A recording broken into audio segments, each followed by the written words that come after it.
Kisah bapak pemulung yang menyekolahkan anaknya ini viral dan menghasilkan donasi miliaran, tapi tidak ada yang tahu. Setelah itu sang anak justru mengurungnya di apartemen mewah untuk terus membuat konten sedih. Di awal, ini adalah kisah yang kita semua suka. Kisah tentang pengorbanan seorang ayah, Pak Kardi, yang bekerja di tumpukan sampah demi toga sarjana putrinya, Rina.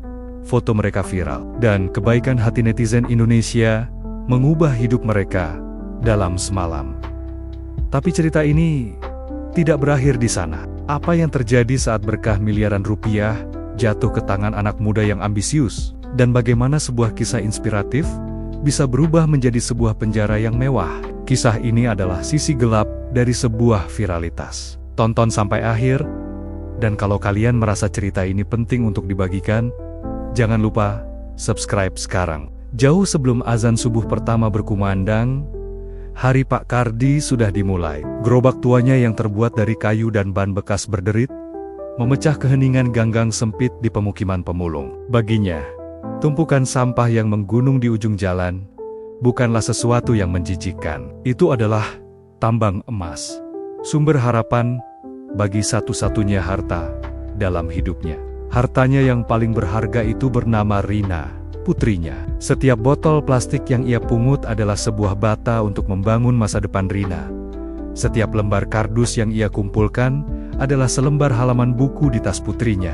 Pak Kardi bekerja dengan doa, berharap putrinya tidak akan pernah merasakan kerasnya hidup seperti dirinya. Tangannya yang kapalan dan hitam karena kotoran bergerak dengan lincah. Ia memilah sampah dengan pengait besinya, memisahkan apa yang masih bisa dijual. Panasnya matahari Bekasi yang menyengat adalah teman setianya. Begitu pula dengan debu dan lalat yang beterbangan. Ia seringkali menahan lapar, hanya minum air putih dari botol bekas. Uang yang ia dapatkan hari itu tidak akan ia gunakan untuk dirinya sendiri. Semua akan ia simpan di dalam kaleng biskuit tua di rumah. Uang itu adalah untuk biaya transportasi dan makan Rina di Jakarta. Di dunia yang berbeda, di sebuah kampus yang megah dan bersih, Rina duduk di barisan depan ruang kuliah. Ia mengenakan alma mater kuningnya dengan bangga. Ia menyimak setiap kata yang diucapkan dosen dengan saksama. Ia adalah mahasiswi yang cerdas dan berprestasi. Teman-temannya berasal dari keluarga berada, mereka datang di antar mobil mewah. Rina tidak pernah merasa minder. Ia justru menjadikan kemiskinannya sebagai motivasi. Ia berjanji akan mengangkat derajat ayahnya suatu saat nanti. Ia aktif di organisasi kampus.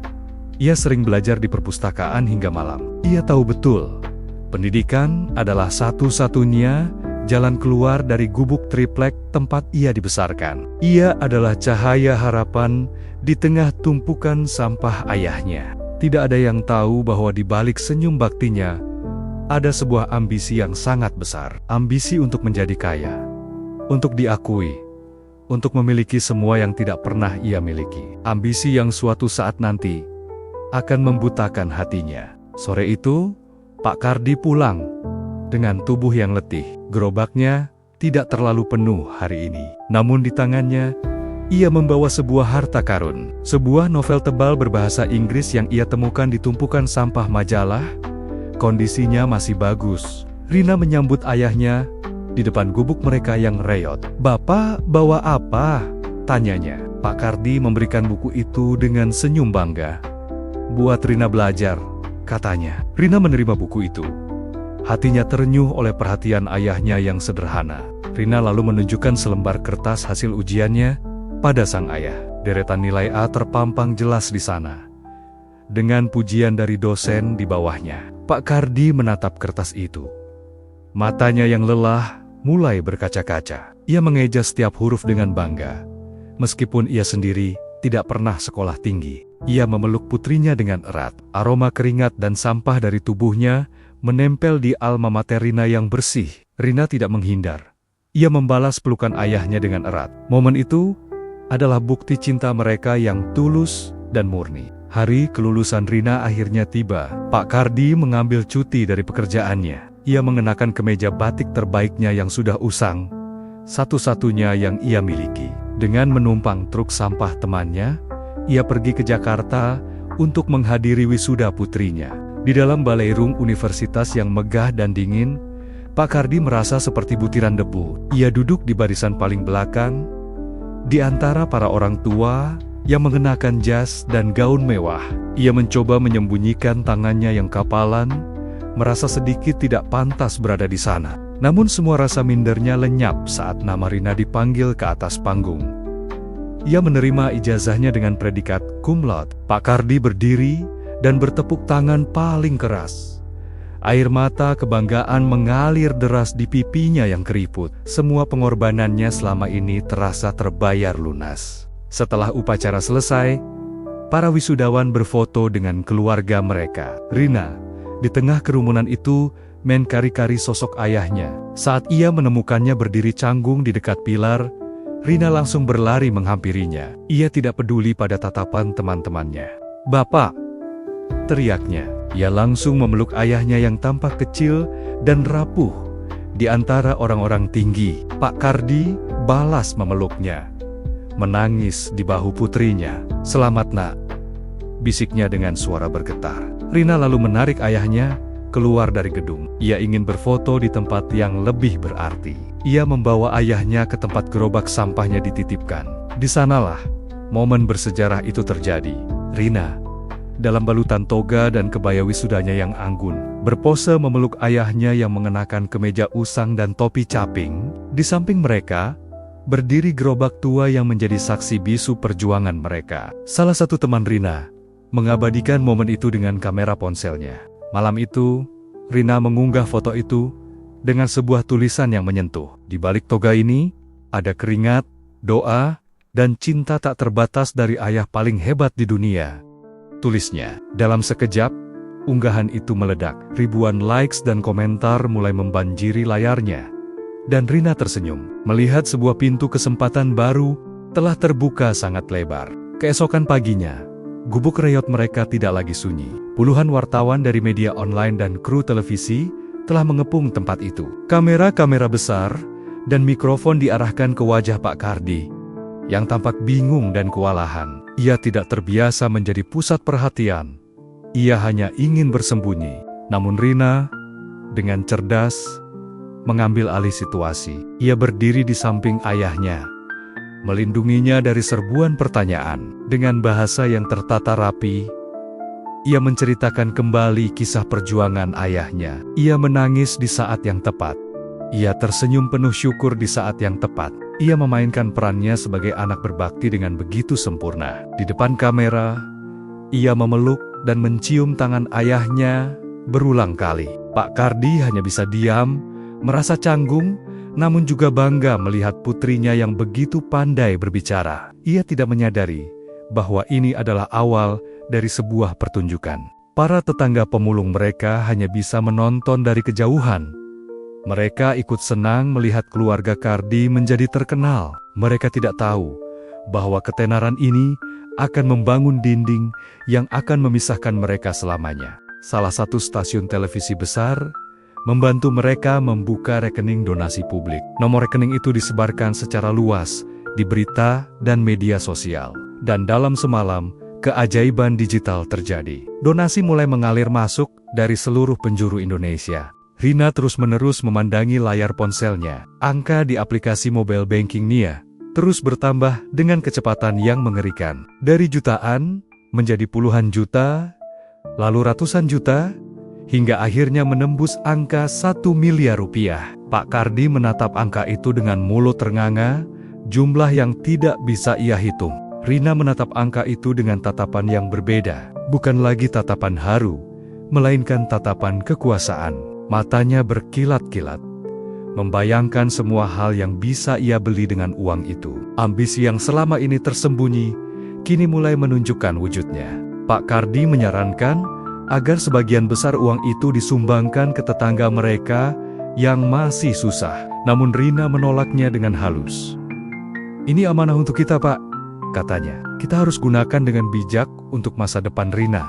Hal pertama yang Rina lakukan adalah membawa mereka keluar dari pemukiman pemulung. Ia menyewa sebuah unit apartemen mewah di tengah kota. Apartemen itu bersih, modern, dan memiliki pemandangan kota dari jendelanya yang besar. Ini adalah dunia yang hanya pernah Rina lihat di film. Ia membeli pakaian-pakaian baru yang mahal untuk ayahnya, menggantikan kemeja lusuh yang biasa ia pakai. Ia juga membeli banyak perabot baru yang modern. Gubuk reot mereka ditinggalkan begitu saja, bersama dengan semua kenangan dan tetangga mereka. Pak Kardi merasa sangat canggung di lingkungan barunya. Lantai marmer terasa terlalu dingin di kakinya yang terbiasa menginjak tanah. Ruangan ber-AC membuatnya sering masuk angin. Ia merindukan suara berisik dan kehangatan dari tetangga-tetanggonya yang dulu. Ia merasa seperti burung di dalam sangkar emas. Semuanya tersedia, semuanya mewah, tapi ia kehilangan kebebasannya. Ia tidak bisa lagi bergelanjelan di gang sempit atau mengobrol dengan tumonmen pemulungnya. Ia merasa kesepian di tengah kemewahan. Satu-satunya benda dari kehidupan lama yang Rina bawa adalah gerobak tua ayahnya. Bukan karena nilai kenangan, tapi karena gerobak itu adalah properti penting untuk kontennya. Gerobak itu diparkir dengan canggung di sudut basement parkir yang bersih, di antara mobil-mobil mewah. Suatu sore karena bosan, Pak Kardi turun ke basement. Ia mengelus gerobak tuanya, rindu pada bau jalanan dan keringatnya sendiri. Ia mulai mendorong gerobak itu menuju pintu keluar, hanya ingin bergelanjelan sebentar. Namun Rina, yang baru pulang dari berbelanja, melihatnya dan langsung panik. "Bapak mau kemana pakai gerobak itu?" teriaknya dengan nada tinggi. "Nanti dilihat orang, bikin malu saja. Kita ini bukan pemulung lagi, Pak." Itu adalah pertama kalinya Rina berbicara pada ayahnya dengan nada merendahkan. Pak Kardi tertegun. Hatinya terasa sakit. Gerobak yang dulu menjadi simbol perjuangan dan kebanggaan, kini dianggap sebagai aib oleh putrinya sendiri. Rina mulai melihat bahwa aliran donasi tidak sederas dulu lagi. Berita tentang mereka mulai tenggelam oleh berita viral lainnya. Ia tahu, ia harus melakukan sesuatu untuk menjaga perhatian publik tetap pada mereka. Ia harus terus memproduksi konten kesedihan. Ia mulai sering merekam kegiatan ayahnya secara diam-diam. Ia merekam saat Pak Kardi terlihat bingung menggunakan remote TV. Ia merekam saat ayahnya terlihat sedih memandangi jendela. Semua momen kerentanan ayahnya, ia ubah menjadi konten yang bisa menghasilkan simpati. Pak Kardi merasa tidak nyaman, tapi ia tidak bisa menolak keinginan putrinya. Ia melakukan apa saja yang Rina minta. Ia pikir, mungkin inilah cara modern untuk berterima kasih pada para donatur. Ia tidak sadar bahwa ia sedang dieksploitasi. Malam itu, Rina membeli sebuah kamera profesional baru dengan uang donasi. Ia menatanya di atas tripod di ruang tamu. "Pak, duduk di sofa situ," pintanya. "Rina mau rekam sedikit. Coba Bapak ceritakan lagi penderitaan Bapak waktu Rina masih kecil." "Yang sedia, Pak." Hari-hari Pak Kardi kini memiliki skenario. Rina telah menjadi sutradara bagi kehidupan ayahnya sendiri. "Pak, coba lihat ke kamera dengan tatapan lebih sedih," pintanya saat merekam. Ia akan mengulang sebuah adegan berkali-kali sampai ia mendapatkan kesedihan yang menurutnya paling menjual. Pak Kardi hanya menurut, jiwanya terlalu lelah untuk berdebat. Rina bahkan membeli perabo-perabo bekas yang tampak kumuh secara online. Ia menatanya di salah satu sudut apartemen yang mewah itu. "Ini untuk properti syuting, Pak," katanya. Ia sering meminta ayahnya untuk berpose sedih di sudut kemiskinan buatannya itu. Sebuah kontras yang ironis dan menyakitkan. Konten-konten barunya kembali viral. Orang-orang memuji Rina yang dianggap terus merawat ayahnya dengan penuh cinta. Mereka tidak tahu bahwa di balik layar, sang ayah sedang diperas emosinya setiap hari. Pak Kardi merasa seperti badut di sirkus kesedihan milik putrinya. Setiap likes dan shares yang masuk adalah pundi-pandi, uang baru bagi Rina. Ia menjadi semakin lihai dalam mengemas penderitaan ayahnya. Ia tahu persis kalimat apa yang harus ia tulis untuk membuat netizen menangis dan berdonasi. Ia telah menjadi seorang profesional. Dengan uang donasi yang terus mengalir, Rina kini hidup dalam kemewahan yang sesungguhnya. Ia menjadi bagian dari lingkaran elit sosial media. Ia makan siang di restoran-restoran mahal yang dulu hanya bisa ia lihat di layar ponselnya. Ia membeli tas tangan bermerek asli, bukan lagi yang palsu. Para influencer lain memujinya. Mereka bilang, Rina cerdas karena bisa memonetisasi kisah sedihnya menjadi sebuah bisnis yang menguntungkan. Pujian itu terasa lebih manis dari makanan manapun bagi Rina. Ia merasa telah berhasil. Ia merasa pintar. Ia sama sekali tidak merasa bersalah. Ia meyakinkan dirinya bahwa ini semua demi masa depan mereka berdua. Ia merasa berhak menikmati kemewahan ini sebagai kompensasi atas masa kecilnya yang sulit. Keserakahan telah menemukan pembenarannya sendiri. Sementara Rina berpesta, Pak Kardi semakin terpuruk dalam kesepian. Apartemen mewah itu terasa seperti penjara yang dingin. Ia merindukan bau tanah. Ia merindukan obrolan hangat dengan tumunman pemulungnya. Ia merindukan kehidupannya yang sederhana, namun jujur. Suatu pagi, ia memberanikan diri untuk menolak. Rina sedang menyiapkan kamera. Ingin merekam ayahnya yang sedang sarapan. "Sudah, Rina. Bapak lelah," kata Pak Kardi dengan suara pelan. "Setiap hari direkam terus. Bapak malu." Rina terkejut mendengar penolakan itu. "Ini kan demi para donatur, Pak," katanya dengan nada kesal. "Kita harus menunjukkan pada mereka bahwa kita amanah." Logika itu ia gunakan untuk memanipulasi kebaikan hati ayahnya. "Bapak hanya ingin mengunjungi teman lama Bapak di kampung," pinta Pak Kardi. Permintaan itu langsung ditolak menti-menta oleh Rina. Ia tidak bisa mengambil risiko. Fotonya bersama sang ayah yang bahagia dan sehat di kampung pemulung akan merusak citra ayah yang patut dikasihani. "Tidak boleh, Pak. Di sana kotor, banyak penyakit," dalihnya. "Nanti kalau Bapak sakit, bagaimana? Bapak istirahat saja di sini. Lebih aman dan nyaman," katanya dengan senyum palsu. Pak Kardi mulai sadar. Ini bukan lagi tentang keamanan. Ini tentang kurungan. Sejak saat itu, Rina menjadi semakin protektif.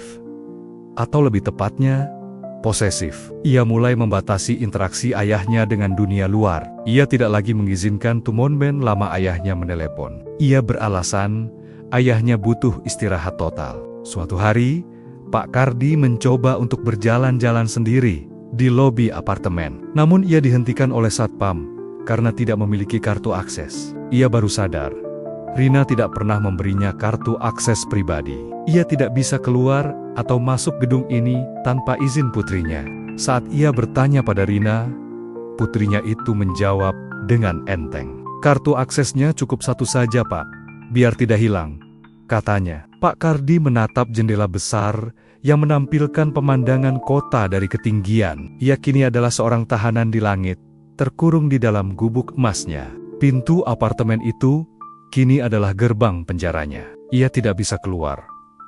Ia hanya bisa menatap dunia dari balik kaca. Kemewahan di sekelilingnya terasa seperti ejekan. Ia lebih memilih gubuk reyotnya yang bebas daripada sangkar emas ini.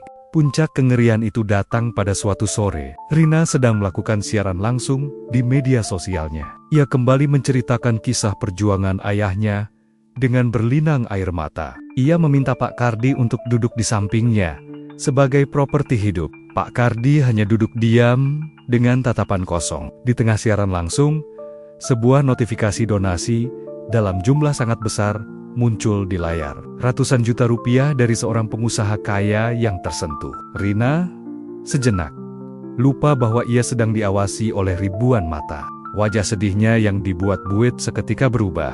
Sebuah senyum kemenangan yang serakah, dingin, dan penuh rasa puas terukir di bibirnya. Matanya berbinar, bukan karena haru, tapi karena melihat angka nol yang begitu banyak. Senyum itu adalah wujud aslinya yang paling jujur. Pak Kardi tidak melihat layar ponsel. Ia melihat pantulan wajah Rina di layar televisi besar, di depan mereka yang sedang mati. Ia melihat dengan jelas senyum asli yang mengerikan itu. Dan di detik itu, ia akhirnya mengerti segalanya. Ia bukan lagi seorang ayah di mata putrinya. Ia adalah sebuah aset. Sejak malam siaran langsung itu, Pak Kardi berubah menjadi patung yang hidup. Ia menolak untuk berbicara atau berekspresi setiap kali Rina menyalakan kameranya. Matanya yang dulu berbinar bangga, kini menatap kosong, melewati lensa kamera, menembus dinding di belakangnya. Ini adalah satu zatanya perlawanan yang masih ia miliki. keheningan yang membatum. Sikap diam ayahnya ini justru membuat Rina semakin marah dan kreatif. Jika ayahnya tidak mau berakting sedih, maka ia akan merekam kesedihan yang asli. Ia akan memasang kamera tersembunyi, merekam ayahnya yang sedang melamun menatap jendela. Ia bahkan tega merekam ayahnya saat sedang tertidur dengan wajah lelah, lalu menambahkan musik sedih. Lihat, ayahku bahkan dalam tidurnya pun terlihat sangat lelah. Karena perjuangannya dulu, tulisnya di keterangan video. Konten itu kembali viral, dan donasi kembali mengalir. Rina telah menemukan cara baru untuk menjual penderitaan ayahnya.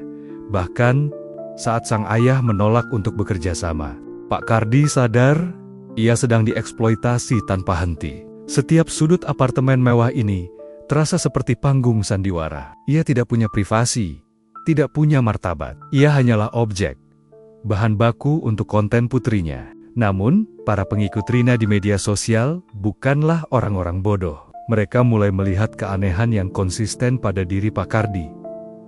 Mereka mulai mempertanyakan, mengapa Pak Kardi tidak pernah tersenyum lagi? Komentar-komentar, pertanyaan mulai membanjiri unggahan Rina. Kok Bapak kelihatannya kosong sekali? Tulis salah satu pengikut. Rina, jangan paksa bapaknya terus dong. Kalau beliau lelah. Tulis yang lain. Kritik-kritik ini bukannya menyadarkan Rina, malah membuatnya panik. Citra anak berbakti yang ia bangun susah payah mulai terancam. Dengan cerdik, ia mengubah kritik itu menjadi konten baru. Ia membuat sebuah video sambil menangis terseduh-seduh. Ia mengaku bahwa ayahnya sedang mengalami depresi berat akibat trauma masa lalunya. Ia berkata bahwa komentar-komentar negatif dari netizen justru memperburuk kondisi ayahnya. Sandiwara itu berhasil. Simpati publik kembali padanya. Orang-orang kini percaya bahwa Rina adalah anak yang sabar merawat ayahnya yang sakit mental. Donasi untuk pengobatan Pak Kardi pun mengalir semakin deras. Rina telah berhasil memutarbalikkan kebenaran. Di tengah keputusasaannya, Pak Kardi tahu ia harus mencari pertolongan. Ia tidak bisa kabur, tapi mungkin ia bisa mengirim pesan. Ia mulai merencanakan sesuatu dalam diam, menunggu kesempatan yang tepat. Kesempatan itu datang dalam wujud seorang kurir makanan. Saat Rina sedang pergi ke salon, Pak Kardi memesan makanan secara online menggunakan tablet di rumah. Saat kurir muda itu datang, Pak Kardi sudah siap. Ia telah menulis sebuah pesan singkat di secarik kertas tisu. Sebuah pesan yang berisi jeritan hatinya. Saat menerima kantong makanan, dengan tangan gemetar, ia cepat-cepat menyelipkan kertas tisu itu ke dalam saku kemeja sang kurir. Di atas kertas itu tertulis dua kata, "Tolong saya." Mata Pak Kardi menatap sang kurir dengan tatapan memohon yang begitu dalam. Sang kurir muda itu merasa ada yang aneh, tapi ia tidak terlalu memikirkannya. Ia menganggapnya hanya sebagai keisengan orang tua. Namun, ia tetap menyimpan kertas itu di sakunya. Pak Kardi hanya bisa berdoa dalam hati, berharap pesannya tersampaikan. Namun, Rina jauh lebih licik dari yang ia duga. Di sudut ruang tamu, tersembunyi di antara hiasan dinding, ia telah memasang sebuah kamera pengawas kecil. Dengan dalih untuk memantau kesehatan ayahnya, ia bisa melihat semua yang terjadi di apartemen itu dari ponselnya. Saat notifikasi gerakan muncul di ponselnya, Rina melihat seluruh adegan itu. Ia melihat ayahnya memberikan secarik kertas pada kurir. Wajahnya yang sedang tersenyum saat kerimbes langsung berubah menjadi dingin dan keras.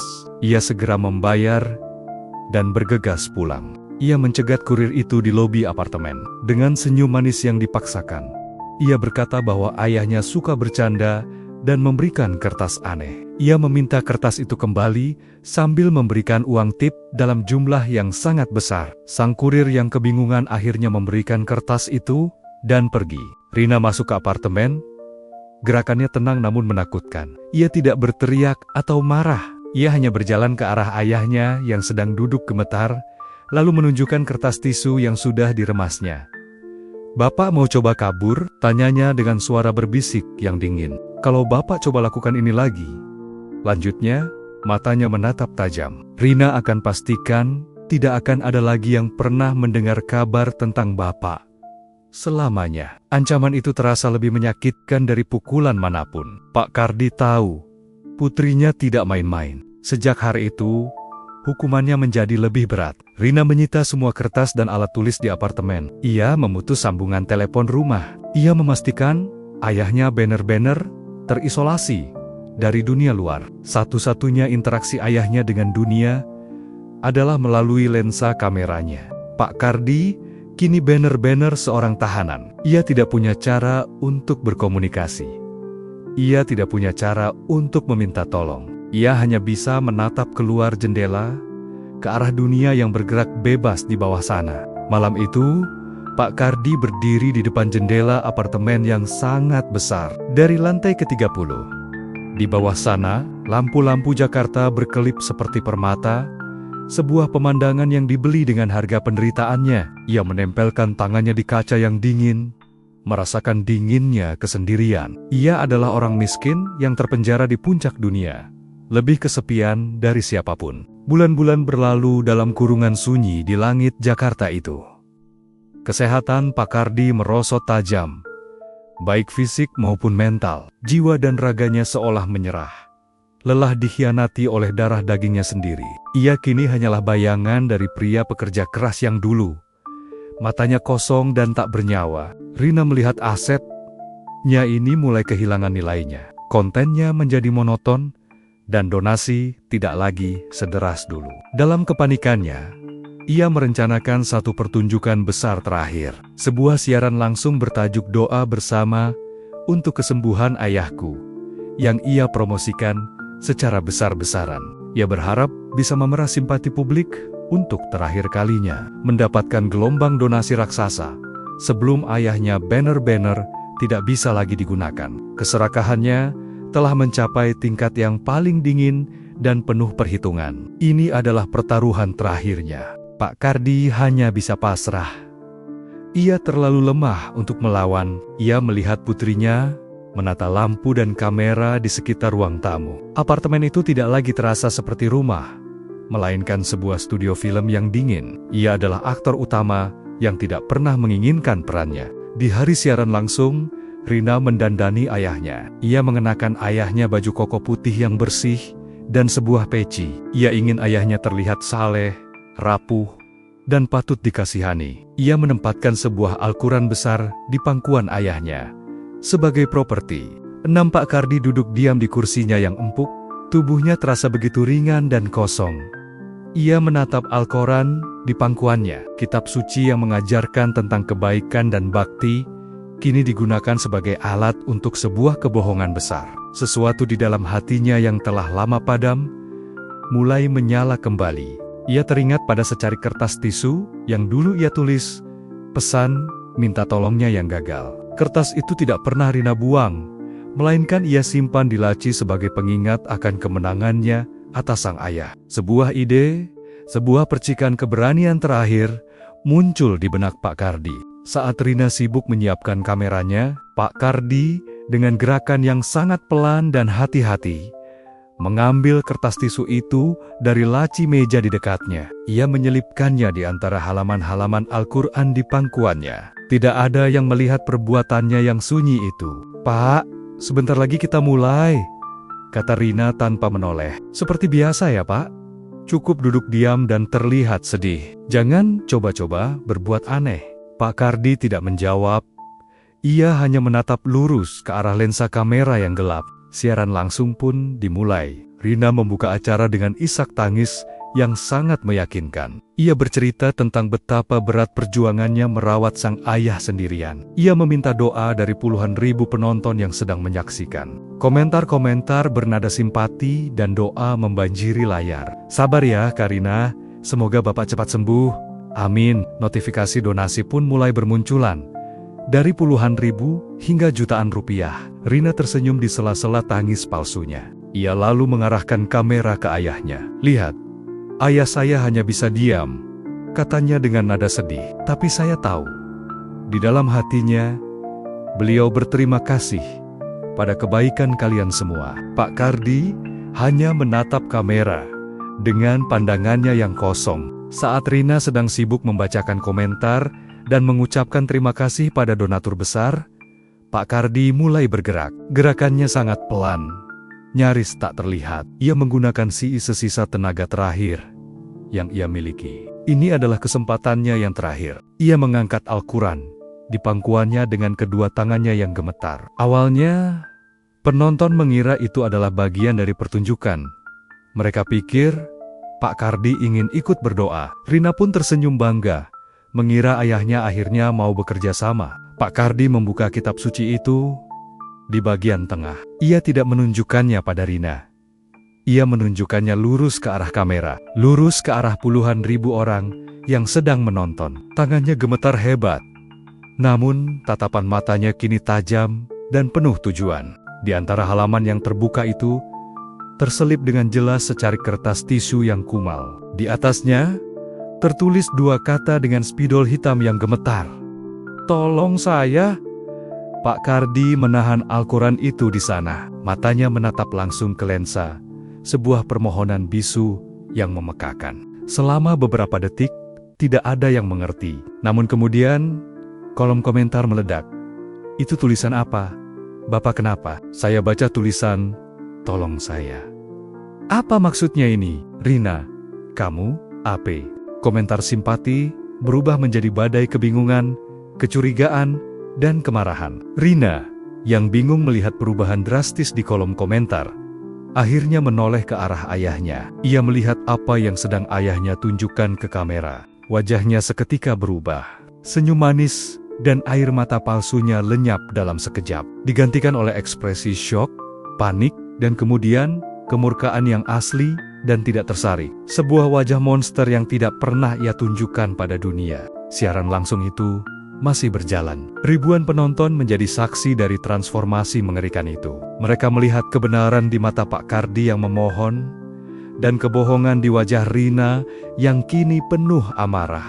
Pertunjukannya telah berakhir, dan tirai kebohongannya telah robek di hadapan semua orang. Dan begitulah akhir dari pertunjukan Rina, dengan selembar tisu bertuliskan, "Tolong saya." Pak Kardi, di saat terakhirnya, berhasil merebut kembali suaranya di hadapan ribuan orang. Kebenaran akhirnya terungkap dalam siaran langsung yang paling jujur dan paling menyakitkan. Kisah ini adalah pengingat yang keras bagi kita di zaman sekarang. Tidak semua yang kita lihat di media sosial adalah kebenaran. Di balik senyum dan air mata yang inspiratif, terkadang ada cerita eksploitasi yang tidak terlihat. Jika cerita ini membuka mata kalian, tunjukkan dukungan dengan menekan tombol like dan subscribe. Dan saya ingin tahu pendapat kalian di kolom komentar.